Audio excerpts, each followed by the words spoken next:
Kita lanjut soal nomor 5 ya.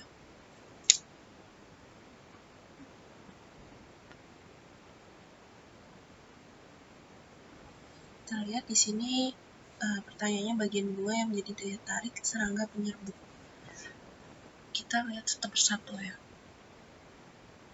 Bagian-bagiannya. Yang A ini adalah kelopak ya. A itu kelopak bunga atau disebutnya sepal. Sepal itu satuan. Kalau semuanya namanya kaliks ya. Kemudian yang B ini adalah mahkota bunga. Biasanya warnanya menarik ya. Mahkota bunga. Kalau satuannya namanya petal. Ini satuan, jamaknya namanya corolla ya. Warnanya biasanya menarik. Yang C ini adalah anthera. Anthera itu kepala ya, kepala benang sari. Kalau benang sarinya namanya stamen.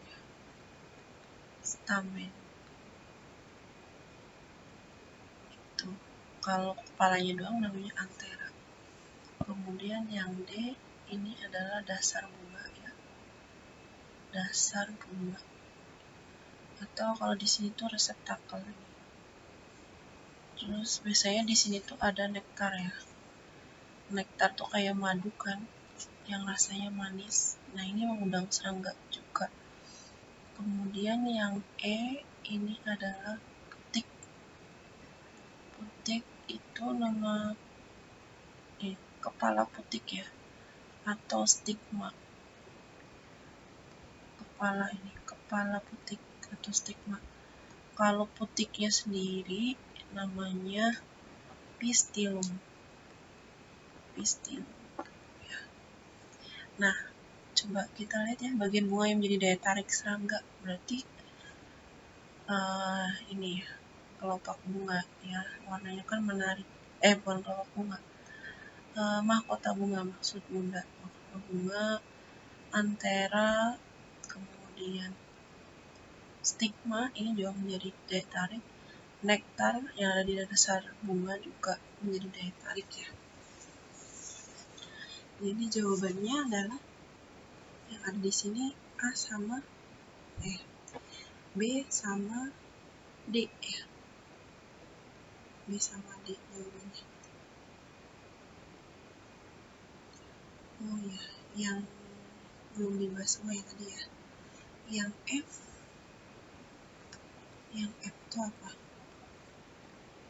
Yang F itu tangkai putik ya, atau disebut juga kayak bunga agak lupa.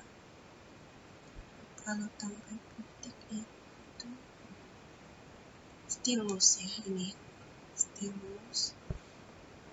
Ini F itu stilus ya. Yang G itu ovarium ya. Di situ di dalamnya itu ada ovulum gitu ya. Nomor 6, terhambatnya pertumbuhan tanaman terjadi akibat diproduksinya hormon.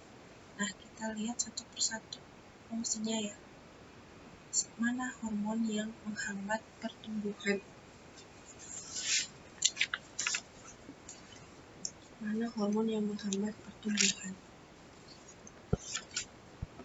Kita lihat ya, asam traumalin itu punya fungsi meregenerasi ya. Itu meregenerasi jaringan tumbuhan yang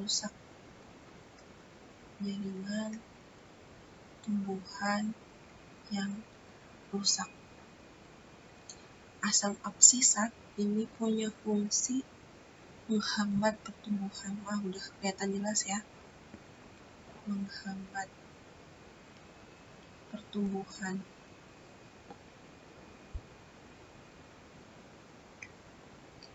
Terus dormansi biji dan sebagainya, memicu pengguguran daun dan sebagainya. Kalau citokinin ini memicu pembelahan sel ya. Pembelahan sel. Giberellin ini memicu perkecambahan. Perkecambahan berarti identik dengan pertumbuhan ya. Perkecambahan biji. Florigen, flor. Ini berarti memicu pembungaan ya. Pembungaan. Jadi mana yang menghambat pertumbuhan? Kita bisa menyimpulkan langsung jawabannya adalah B ya. Ini nomor 7. Berdasarkan gambar di atas, hormon yang berperan dalam pertumbuhan dan perkembangan tanaman. Ya, berarti kita cari hormon yang berperan dalam pertumbuhan dan perkembangan ya. Kalau ada etilennya nggak mungkin, karena etilen tuh punya fungsi lebih ke pematangan buah. Jadi bukan berkaitan dengan pertumbuhan dan perkembangan. Kalau ada etilen, asam absisat ini tadi kan menghambat ya. Terus ini ada etilen, ada asam absisat. Ini jelas. Ini ada etilen ya. Jadi jawabannya adalah D. Nomor 8. Jaringan akar yang berkembang dari protoderm. Nah, protoderm itu apa? Protoderm itu sebelum menjadi epidermis. Nah, pada zona kalau kita lihat di akar ya, itu ada zona-zona kan. Ada yang namanya zona pembelahan. Zona pembelahan ini terdapat sel-sel merisem apikal ya. Sel-selnya aktif membelah. Ada zona elongasi atau pemanjangan. Nah, pada zona diferensiasi atau zona pematangan ini bagian terluarnya membentuk akar. Nah, di sini yang ditanyakan adalah jaringan akar yang berkembang dari protoderm. Artinya soal ini tuh menanyakan bagian pada jaringan akar yang berkembang dari protoderm. Nah, berarti ya, jawabannya adalah epidermis ya. Yang tepat itu adalah epidermis. Gitu. Karena epidermis di sinilah yang akan memunculkan akar pada zona pematangan atau diferensiasi. Karena sel-selnya belum semuanya terdiferensiasi, jadi bagian itu namanya protoderm ya. Dia akan berkembang menjadi epidermis. Nomor 10 langsung ya, untuk yang jalur transportasi zat ini boleh skip karena nggak terlalu masuk ke pembahasan ini ya, struktur dan fungsi jaringan tumbuhan. Ini nomor 10.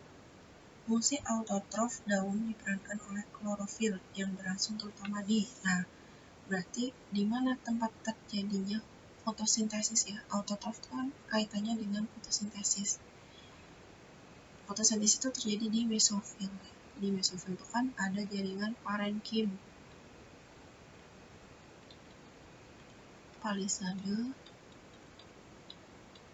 dan parenkim spons. Di situ banyak sekali dijumpai kloroplas ya. Kloroplas itu kan mengandung klorofil. Di sini ya. Ini kan mesofil. Mesofil ya. Jadi jawabannya E. Nomor 11. Daun merupakan organ tumbuhan yang berperan dalam fotosintesis dan transpirasi.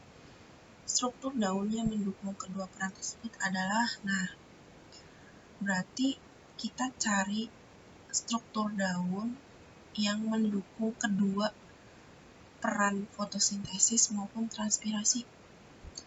Nomor yang opsi A salah ya, karena ini tidak mendukung terjadinya transpirasi karena ini mesofil yang rapat ya. Kemudian yang opsi B, perbandingan luas area dan volume daun yang besar. Yang B ini juga, yang B ini benar ya, karena kalau misalnya luas area daunnya lebar, cahaya matahari buat fotosintesis ini juga banyak sekali yang diserap ya. Kemudian selain itu, luas permukaan daun ini juga meningkatkan laju transpirasi ya. Jadi pernyataan yang B, opsi yang B yang benar ya. Stomata merupakan fungsi sel penjaga dalam transpirasi. Kalau stomata itu lebih ke transpirasi ya, karena di situ tempat keluar masuknya gas. Yang D, luas pori stomata 30% dari luas permukaan daun. Belum bisa kita katakan jawabannya tepat ya. Harusnya nggak cuma 30% ya kalau mau mendukung transpirasi. Kemudian yang E, transpirasi yang terendah pada permukaan daun yang luas ini salah. Harusnya kalau permukaan daunnya luas, transpirasi itu nggak rendah, tapi tinggi ya. Gitu. Yang nomor 12 ya. Beberapa tumbuhan memiliki nilai ekonomi yang tinggi karena memiliki kayu yang harum. Salah satu tumbuhan tersebut adalah cendana. Cendana berbau harum karena, nah ini termasuk soal yang agak sulit ya, karena menanyakan tidak hanya sekedar menanyakan struktur ya, tapi lebih jauh dari itu tentang zat yang menyebabkan pohon cendana itu berbau harum. Nah, jawabannya tepat adalah D ya, karena bau harum yang ada di cendana itu dari hasil metabolit sekunder. Metabolit sekunder berupa minyak atsiri ya. Minyak atsiri ini punya sifat mudah menguap ya. Mudah menguap dan berbau aromatik ya, berbau harum. Nah, siapa yang menghasilkan minyak atsiri ini atau menghasilkan metabolit sekunder ini? Ada yang namanya sel-sel trikoma ya. Trikoma glandular ya. Glandular berarti kelenjar. Dia tuh jenis kelenjar yang ada di permukaan batang atau daun pohon cendana ya. Bisa menghasilkan senyawa metabolit sekunder yang disekresikan yang berupa minyak atsiri dan berbau. Jadi kita bisa mencium bau harum dari pohon cendana. Kemudian nomor 13 ya. Meristem apikal dapat berfungsi untuk pertumbuhan dan diferensiasi ya. Kita lihat satu persatu. Ujung akar benar ya. Terus cabang batang ini juga benar. Kita masih ingat ya, kalau misalnya ini ada meristem apikal. Di sini ada leaf primordia ya. Nah, di sini tuh ada meristem aksilar. Ya. Nah, meristem aksilar ini yang nanti akan jadi cabang batang. Jadi adanya meristem apikal ini memicu pertumbuhan cabang batang juga ya. Ujung batang pasti ya.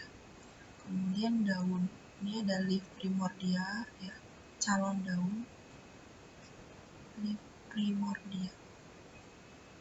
Jadi jawaban nomor 4 benar juga ya. Jawabannya adalah apa? Kalau 1, 2, 3, 4 benar, E ya.